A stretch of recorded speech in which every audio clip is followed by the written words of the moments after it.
Student and my dear friend, welcome to my channel तैयारी जीत की। हमारे चैनल तैयारी जीत की में आप सभी विद्यार्थियों का, सभी मित्रों का बहुत बहुत स्वागत है। सभी को नमस्कार।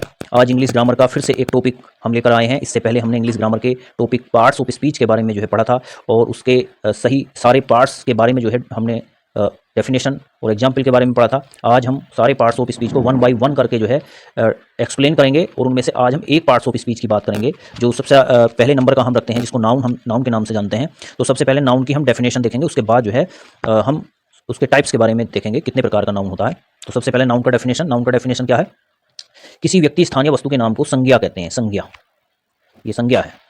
किसी व्यक्ति स्थानीय वस्तु के नाम को संज्ञा कहते हैं। कोई व्यक्ति स्थान हो उसके नाम को नाउन कहेंगे। डेफिनेशन में क्या है? A noun is the name of a person, place और थिंग।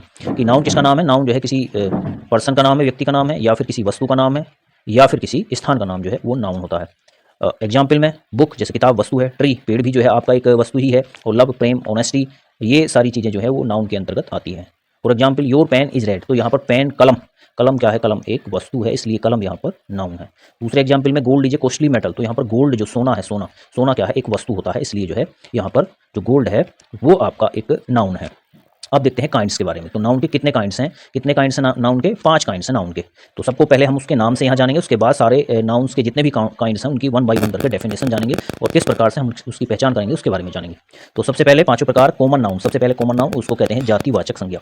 नंबर 2 प्रॉपर नाउन, उसको कहते हैं व्यक्तिवाचक संज्ञा। नंबर 3 कलेक्टिव नाउन, इसको कहते हैं समूहवाचक संज्ञा। और नंबर 4 है मटेरियल नाउन, पदार्थवाचक संज्ञा। नंबर 5 है एब्स्ट्रैक्ट नाउन, वो भाववाचक संज्ञा कहलाती है। इसके बाद देखते हैं हम वन बाय वन करके सारे नाउन की डेफिनेशन, जितने भी हमने नाउन के काइंड्स पढ़े हैं। सबसे पहले कॉमन नाउन। कॉमन नाउन क्या है? अभी हमने पढ़ा था कॉमन नाउन को जातिवाचक संज्ञा कहते हैं। तो डेफिनेशन देखते हैं हम। सबसे पहले हिंदी में डेफिनेशन देखते हैं, उसके बाद हम उसकी अंग्रेजी में डेफिनेशन देखते हैं। कॉमन नाउन में जातिवाचक संज्ञा में किसी एक ही वर्ग के व्यक्तियों, वस्तुओं या स्थानों को रखा जाता है। सबसे पहले इस बात पर हमें ध्यान रखना है, किसी एक ही वर्ग के व्यक्तियों, वस्तुओं या स्थानों को, क्योंकि नाउन में तो व्यक्ति, वस्तु या स्थान की बात होगी ही। कोई सा भी हम नाउन पढ़ेंगे उसमें व्यक्ति, वस्तु या स्थान की नाउन बात होगी, क्योंकि नाउन की जो डेफिनेशन ही ये बनती है। लेकिन उसके अलग अलग जो टाइप्स हैं उसमें किन किन प्रकार से उसकी हम पहचान करेंगे वो जानना जरूरी है। जैसे किसी एक ही वर्ग का मतलब जो एक वर्ग के अंतर्गत आते हैं। जैसे फॉर एग्जाम्पल बॉय, तो बॉय लड़कों का एक वर्ग होता है। अब लड़के छोटे हो सकते हैं, बड़े हो सकते हैं, तो होते सब लड़के ही हैं, तो उन सबको एक ही समूह में रखा गया है, एक ही वर्ग में रखा गया है, इसलिए यहाँ पर बॉय वो कॉमन नाउन है। गर्ल है, ऐसे ही गर्ल है, ऐसे ही बुक है। किताबें कितने भी प्रकार की किताबें हो या किसी भी विषय की किताब हो, जब तक हम उस विषय का नाम पर्टिकुलर करके उसके नाम के आगे नहीं लगाएंगे तब तक वो सब किताब ही हैं, सारी बुक्स ही होती हैं। किसी भी विषय की हो सब बुक्स ही होती हैं। ऐसे ही रिवर है हमारा, रिवर नदी, तो नदी जब तक हम नदी के आगे नदी का नाम नहीं लेते हैं तब तक सब नदी नदी ही होती हैं, तो इसलिए पर्टिकुलर एक ही वर्ग में आ गई हैं नदियाँ।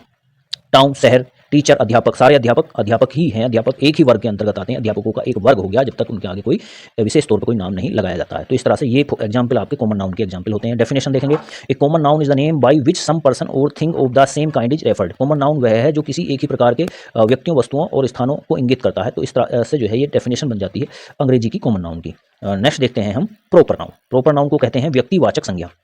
क्या कहते हैं? व्यक्तिवाचक संज्ञा। अब ये व्यक्तिवाचक संज्ञा की सबसे पहले हिंदी में डेफिनेशन हम देखते हैं, उसके बाद फिर हम इसकी अंग्रेजी में डेफिनेशन देखेंगे। किसी विशेष व्यक्ति, विशेष स्थान या विशेष वस्तु को ही प्रॉपर नाउन कहते हैं। अब देखो, अभी हमने बताया था कि जो नाउन है, नाउन में व्यक्ति आता है, आपका वस्तु आता है और स्थान आता है। सभी नाउन में व्यक्ति आएगा, वस्तु आएगा, स्थान आएगा, लेकिन जानना यह है कि उसमें किस तरह से हम डिवाइडेशन करेंगे, कौन कौन से जो इसके काइंड्स हैं उसमें कौन कौन से प्रकार की वस्तु या कौन कौन से प्रकार के स्थान या कौन कौन से प्रकार के व्यक्तियों को हम अलग अलग रखते हैं। तो व्यक्तिवाचक संज्ञा में हम क्या रखेंगे? व्यक्तिवाचक संज्ञा में रखते हैं हम जो विशेष लोग होते हैं। तो उन विशेष व्यक्तियों का अगर कोई नाम है, कोई विशेष वस्तु का अगर कोई नाम है या किसी विशेष स्थान का नाम है, वो सारे के सारे वो प्रॉपर नाउन के अंतर्गत आते हैं। जैसे अशोक, सम्राट अशोक की बात चल रही है। अशोक कौन थे? एक राजा थे और जो एक महान शासक हुए। मौर्य वंश के महान शासक अशोक थे, इसलिए विशेष व्यक्ति थे, इसलिए अशोक क्या है? व्यक्तिवाचक संज्ञा। दिल्ली हमारे देश की राजधानी है और एक महानगर है, और इसलिए यहाँ पर दिल्ली आपका प्रॉपर नाउन के अंतर्गत आता है, विशेष स्थान है दिल्ली। कानपुर भी आपका एक विशेष स्थान है, इसलिए यहाँ पर कानपुर भी प्रॉपर नाउन आता है। गंगा नदी है आपकी। गंगा कैसी नदी है? गंगा नदी आपकी पवित्र नदी मानी जाती है और एक विशेष दर्जा गंगा नदी को दिया गया है, इसलिए गंगा नदी भी प्रॉपर नाउन के अंतर्गत आती है। द हिमालय पर्वत हमारे देश की आन बान शान है, भारत देश की आन बान शान का रक्षक है हिमालय पर्वत, इसलिए हिमालय पर्वत को भी विशेष दर्जा दिया गया है, और विशेष दर्जा होने की वजह से उसको भी प्रॉपर नाउन के अंतर्गत रखा गया है, व्यक्तिवाचक संज्ञा के अंतर्गत रखा गया है। अंग्रेजी में हम डेफिनेशन देखते हैं। अंग्रेजी में a proper noun is the name of a some particular person, place और थिंग। सम पर्टिकुलर, इस बात पर सबसे ज्यादा ध्यान रख देना। A proper noun is the name, जो व्यक्तिवाचक संज्ञा है वह नाम है, वह कहलाती है। क्या कहलाती है? सम पर्टिकुलर, कुछ विशेष पर्सन व्यक्तियों को, प्लेस स्थानों को, और थिंग वस्तुओं को। जो व्यक्ति हैं, वस्तु हैं, स्थान है, लेकिन वो विशेष होने चाहिए, वो क्या कहलाएंगे, वो सभी प्रॉपर नाउन कहलाएंगे। जिनके आगे कुछ, जिनके अंदर कोई विशेषता होगी, वो सारी चीज़ें प्रॉपर नाउन कहलाएंगी। आप इसके अलावा भी आप अपने आसपास भी कोई एग्जाम्पल इस तरह का देखते हैं कि जो मतलब विशेष हो, जिनके अंदर कोई विशेषता हो, कोई खासियत हो, वो सारे एग्जाम्पल आपके प्रॉपर नाउन ही कहलाएंगे। नेक्स्ट देखते हैं कलेक्टिव नाउन। अब कलेक्टिव नाउन क्या है? कलेक्टिव नाउन होता है समूहवाचक संज्ञा। तो समूहवाचक संज्ञा क्या है? पहले सबसे पहले हिंदी में उसकी डेफिनेशन हम देखते हैं, उसके बाद जो है हम अंग्रेजी में डेफिनेशन देखते हैं। कलेक्टिव नाउन जिससे किसी व्यक्ति या वस्तु के समूह का ज्ञान होता है। समूह का ज्ञान होता है मतलब कोई जो है ग्रुप हो, ग्रुप का ज्ञान होगा हमें, तो वहाँ पर जो है आपका क्या होगा, वहाँ पर कलेक्टिव नाउन होगा। इकट्ठी जो कोई चीज़ होगी एक जगह, जो है बहुत सारे जो चीज़ें हैं वो एक जगह इकट्ठी, अगर गिनती में एक जगह इकट्ठी हैं तो वहाँ पर कलेक्टिव नाउन होगा। कलेक्शन मतलब इकट्ठा करना, तो कलेक्शन से ही कलेक्टिव बना है, तो इसलिए जो है आपका तो कलेक्टिव नाउन जो है वो ऐसी स्थिति में आएगा जहाँ पर कुछ चीज़ें जो है एक जगह इकट्ठी हो। जैसे क्लास है, क्लास मीन्स कक्षा, कक्षा के अंदर क्या स्टूडेंट सारे इकट्ठे एक जगह मौजूद रहते हैं, इसलिए क्लास कलेक्टिव नाउन। लाइब्रेरी में क्या रहती हैं? पुस्तकें, पुस्तकें एक जगह इकट्ठी रहती हैं, इसलिए जो है यहाँ पर पुस्तकें कलेक्टिव नाउन है। आर्मी, आर्मी में जो है आर्मी के जवान इकट्ठे रहते हैं एक जगह, तो इसलिए आर्मी कलेक्टिव नाउन के अंतर्गत आती है। आर्मी का भी एक समूह है। टीम, टीम में क्या रहता है? टीम में जो है बहुत से खिलाड़ियों का समूह होता है। किसका? जो बहुत से खिलाड़ी होते हैं उन खिलाड़ियों का समूह जो है टीम के अंतर्गत आता है, इसलिए जो है वो भी कलेक्टिव नाउन के अंतर्गत आता है। फिर इसके बाद अंग्रेजी में हम डेफिनेशन देखते हैं कलेक्टिव नाउन की क्या है। A collective noun is the name of number of collection of persons और थिंग्स। ऐसे कलेक्टिव नाउन क्या है? बहुत सारे नाम है। किसका नाम? कलेक्टिव नाउन किसका नाम है? Number of collection of persons और थिंग। गिनती में जो बहुत सारे व्यक्ति हों, वस्तुएं हों, उनका जो उनका जो नाम है वो क्या है? वो कलेक्टिव नाउन है, समूहवाचक संज्ञा है। नेक्स्ट देखते हैं 4 नंबर मटेरियल नाउन। अब मटेरियल नाउन क्या है? मटेरियल नाउन है हमारा पदार्थवाचक संज्ञा। ए नाउन वह नाउन जिससे किसी पदार्थ का ज्ञान होता है, जो क्या हो? पदार्थ हो। जो नाउन जो है पदार्थ होता है, जिससे किसी पदार्थ का बोध होता है, वो नाउन क्या कहलाता है? वो नाउन पदार्थवाचक संज्ञा कहलाता है। जैसे गोल्ड है, सिल्वर है, कॉपर है, वुड है। गोल्ड क्या है? ये भी आपका जो है एक पदार्थ है। सिल्वर क्या है? सिल्वर भी, कॉपर भी, वुड भी, ये सारी चीज़ें जो है आपकी वो सारी एक पदार्थ के अंतर्गत आती हैं, इसलिए जो है ये क्या है? पदार्थवाचक संज्ञा है। नेक्स्ट देखते हैं हम इसका अंग्रेजी में definition. Material noun is the name of any material which may be used for making some other thing. Material noun is the name of, material noun वह नाम है, एनी मटेरियल किसी भी पदार्थ का, which may be used for जिसका हम उपयोग करते हैं, for making some other things अन्य वस्तु बनाने में हम किसी भी ऐसे पदार्थ का उपयोग करते हैं जिससे अन्य वस्तु बन जाए, तो वो सारी चीज़ें मटेरियल नाउन के अंतर्गत आती हैं। जैसे गोल्ड से जो है आभूषण बनाए जाते हैं, है ना, तो कॉपर है और सिल्वर है, इनसे भी जो है वस्तुएं बनाई जाती हैं। इसके बाद वुड लकड़ी है, लकड़ी से भी फर्नीचर बनाया जाता है, तो इसलिए जो है ये सारी चीज़ें इनसे ये पदार्थ और इनसे दूसरी वस्तुओं का निर्माण किया जा सकता है, इसलिए वो क्या है? मटेरियल नाउन है। नेक्स्ट देखते हैं हम एब्स्ट्रैक्ट नाउन। अब एब्स्ट्रैक्ट नाउन क्या है? भाववाचक संज्ञा। एब्स्ट्रैक्ट नाउन में किसी वस्तु के दोष या किसी व्यक्ति के भाव प्रकट होते हैं। जहाँ पर भावों की बात चलती है वहाँ एब्स्ट्रैक्ट नाउन होता है। जैसे ऑनेस्टी, ईमानदारी, ईमानदारी भाव है। पॉवर्टी, गरीबी, विजडम, बुद्धिमत्ता, सोरो, दुख, और स्लेवरी ये आपका गुलामी होता है, तो दास ये गुलामी के अंतर्गत आता है। तो ये सारी चीज़ें क्या हैं? ये सारी चीज़ें जो है भाववाचक संज्ञा के अंतर्गत आता है। दास्ता कहते हैं गुलामी। इसके बाद जो है डेफिनेशन देखते हैं। Abstract noun is the name of a quality, action और state which can only be felt.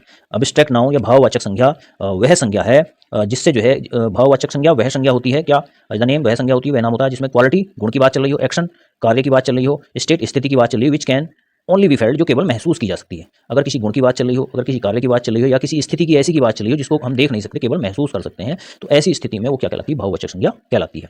जैसे ऑनेस्टी, ऑनेस्टी ईमानदारी केवल महसूस की जा सकती है, देखी नहीं जाती। पॉवर्टी गरीबी, विजडम बुद्धिमत्ता, बुद्धिमत्ता और सोरो दुख, ये सारी चीज़ें हैं, वो सारी चीज़ें एब्स्ट्रैक्ट नाउन, ये भाव होते हैं। अगर भाव आपके जैसे सोरो है, दुख के भाव चेहरे पर आएंगे तब तो दिखाई देगा, नहीं तो वो दिखाई नहीं देता है। अगर अंदर दुख है तो वो दिखाई नहीं देता है। इसी प्रकार से जो है कोई व्यक्ति ईमानदार है या नहीं, वो आपको ऐसे दिखाई नहीं देता है, वो ईमानदारी का एक्ट करता है, ईमानदारी जैसे कार्य करता है, तब आपको पता चलता है कोई व्यक्ति ईमानदार है। तो वो सारी चीज़ें एब्स्ट्रैक्ट नाउन के अंतर्गत आती हैं। अब ये हमने पांचों के पांचों की डेफिनेशन हमने पढ़ ली है। अब पांचों डेफिनेशन पढ़ने के बाद ये हमारा काइंड्स ऑफ नाउन जो है वो कंप्लीट हो गए। लेकिन अब जो मॉडर्न क्लासिफिकेशन है नाउन का, उसके बारे में हमारा और पढ़ना जरूरी है, क्योंकि जो आधुनिक वर्गीकरण किया गया है नाउन का, वो किस प्रकार से किया गया है वो भी हमें जानना जरूरी है। तो वो क्या है? 2 प्रकार से मॉडर्न क्लासिफिकेशन किया गया है नाउन का। जैसे नंबर 1 काउंटेबल नाउन और नंबर 2 अनकाउंटेबल नाउन। तो काउंटेबल और अनकाउंटेबल दो में डिवाइड किया गया है। जैसे काउंटेबल नाउन कौन से होते हैं? जिनकी गणना की जा सके, जो गिने जा सके, जिनकी गिनती की जा सके। जैसे हमने एग्जाम्पल में लिखा 1 एप्पल, 1 सेब, 3 चेयर, 3 कुर्सियां, 5 टेबल्स, 5 मेजें, ईटीसी। और भी बहुत सारी चीजें हो सकती हैं। तो उनका जो है आप जिनकी गिनती आप कर लोगे, समझो वो सभी जो नाउन है वो काउंटेबल नाउन के अंतर्गत आएंगी, जिनकी हम गिनती कर सकते हैं। जैसे गोट है, बकरी, बॉय है, लड़का, वो सारी चीज़ें जो है वो काउंटेबल नाउन के अंतर्गत आ जाएंगी।